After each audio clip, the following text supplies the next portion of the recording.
Kasih karunia dan damai sejahtera Allah, itulah yang memelihara hati dan pikiranmu sekalian dalam Kristus Yesus Tuhan kita. Amin.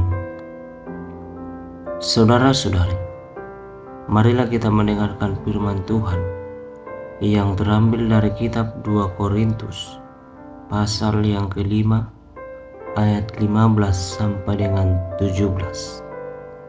Demikianlah firman Tuhan.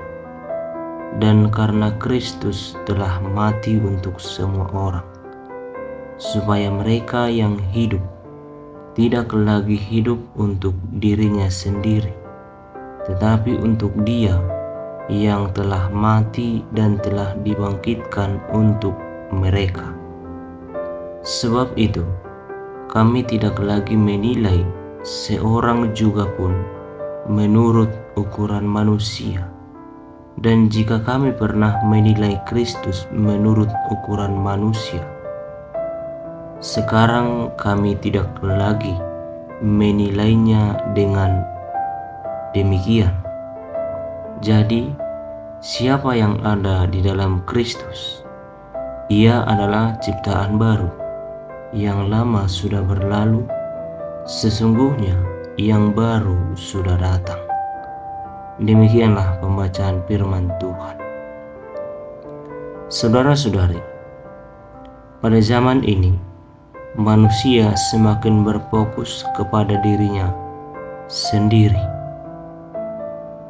Banyak orang lebih mementingkan dan merasa puas terhadap dirinya jika beroleh pujian yang lebih banyak, baik karena cantik atau kaya, ataupun karena kebenaran.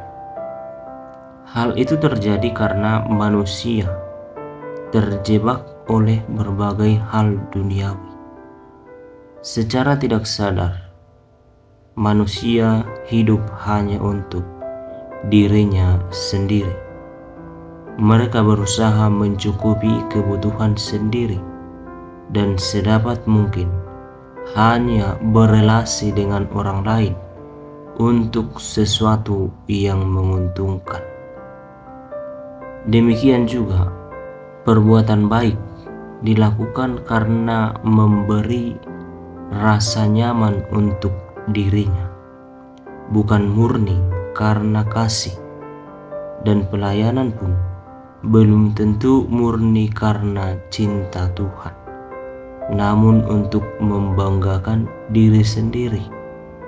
Oleh karena itu, melalui renungan harian kita pada saat ini, marilah kita menyadari bahwa siapapun yang ada dalam Kristus, ia adalah ciptaan baru. Ia bermegah karena kemuliaan Allah, mampu menguasai diri dan mengakui adanya kuasa dari kasih Kristus. Seperti inilah diri kita yang semestinya ketika kita percaya kepada Tuhan. Kita tidak ingin berdamai dengan keinginan daging yang memaksa kita melakukan berbagai hal yang tidak disukai Tuhan. Kita hanya mau berdamai dengan Allah, sehingga segenap pelayanan kita, terutama dari Kristus, dan kita jalankan dengan ketaatan. Anugerah itu membuat orang yang ada di dalam Kristus menjadi ciptaan baru. Namun ciptaan baru tidak bermakna langsung sempurna, melainkan bahwa kita sudah diubahkan, sebab mengalami perubahan dan terus berubah ke hal yang lebih baik, menjadi sama seperti Kristus. Menjadi ciptaan baru bukan sesuatu yang layak kita terima dengan begitu saja, karena hal itu adalah merupakan karunia Allah yang dapat diterima hanya dengan iman. Hidup sebagai ciptaan baru berarti membiarkan Allah berkarya di dalam diri kita. Sebelumnya, kita harus sadar dan tahu bahwa dosa telah membuat kita terasing dari Allah. namun di dalam kebesaran kasih-Nya, Ia telah merekonsiliasi hubungan kita dengannya melalui pribadi dan karya Yesus Kristus. Maka berilah dirimu diperdamaikan dengan Allah.